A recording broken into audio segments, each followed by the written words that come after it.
Spoken English বিষয়ক আজকের আলোচনা শুরু করছি। এটা তৃতীয় আলোচনা। এই ভিডিওতে আমরা আলোচনা করব ইংরেজি ভাষার কিছু একক ধ্বনি নিয়ে।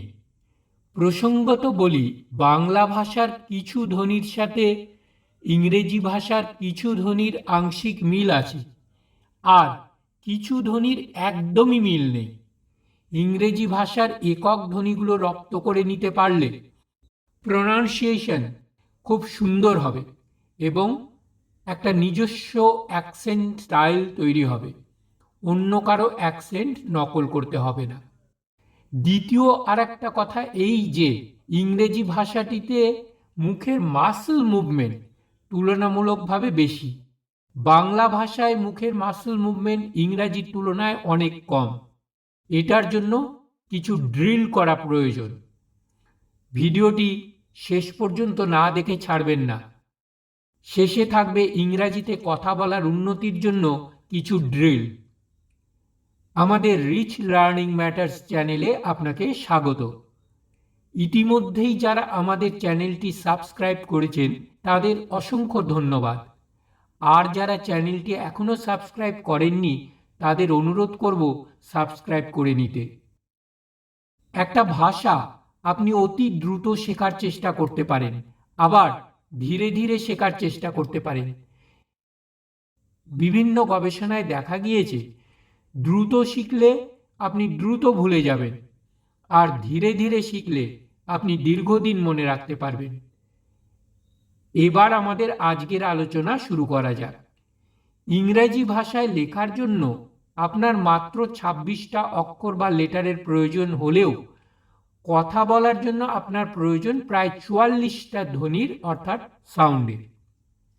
এই ৪৪টা সাউন্ডের মধ্যে ১২টা হলো একক স্বরধ্বনি বা ভাওয়েল সাউন্ড।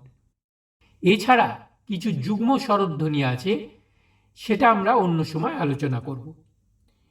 ইংরাজি লেটারের ক্ষেত্রে এ, ই, আই, ও, ইউ এবং কিছু বিশেষ ক্ষেত্রে ওয়াই, এই কটাকে ভাওয়েল বলা হলেও ধ্বনির ক্ষেত্রে কিন্তু তা নয়। মনে রাখতে হবে আমরা কথা বলছি স্বরধ্বনি অর্থাৎ ভাওয়েল সাউন্ড নিয়ে, লেটার ভাওয়েল নিয়ে কিন্তু নয়।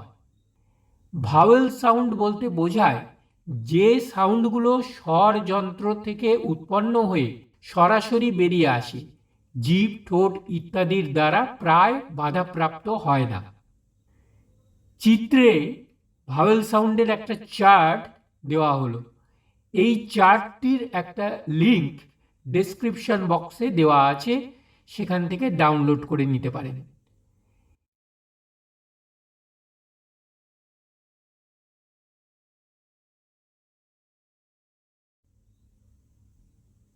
এটা অক্সফোর্ড ইংরাজি বাংলা ডিকশনারিতে দেওয়া চার্ট অনুসরণে প্রস্তুত করা হয়েছে।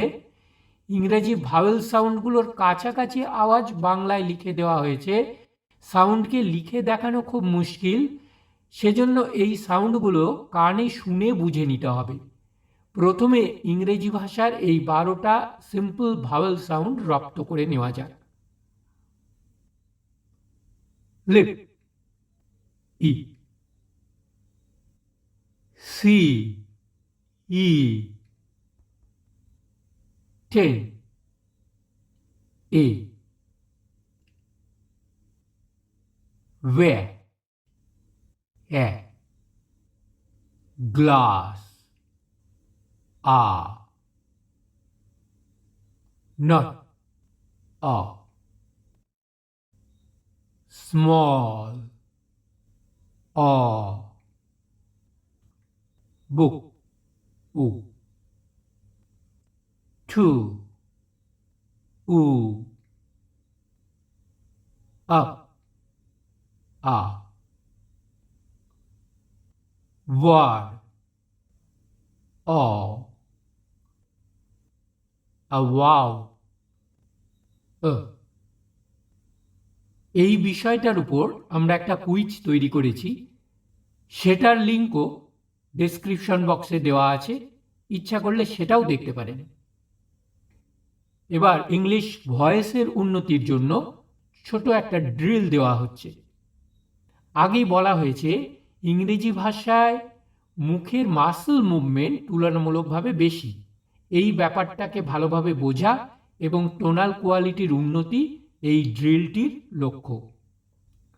প্রথমে এই বাক্যটাকে গলার ভলিউম খুব নামিয়ে প্রায় ফিসফিস করে বলার মতো করে বলুন।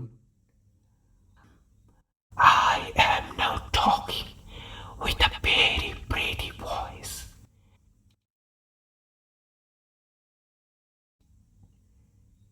এবার এই বাক্যটাকে খুব জোরে শক্তভাবে বলুন। I am now talking with a tight, hard, straining voice.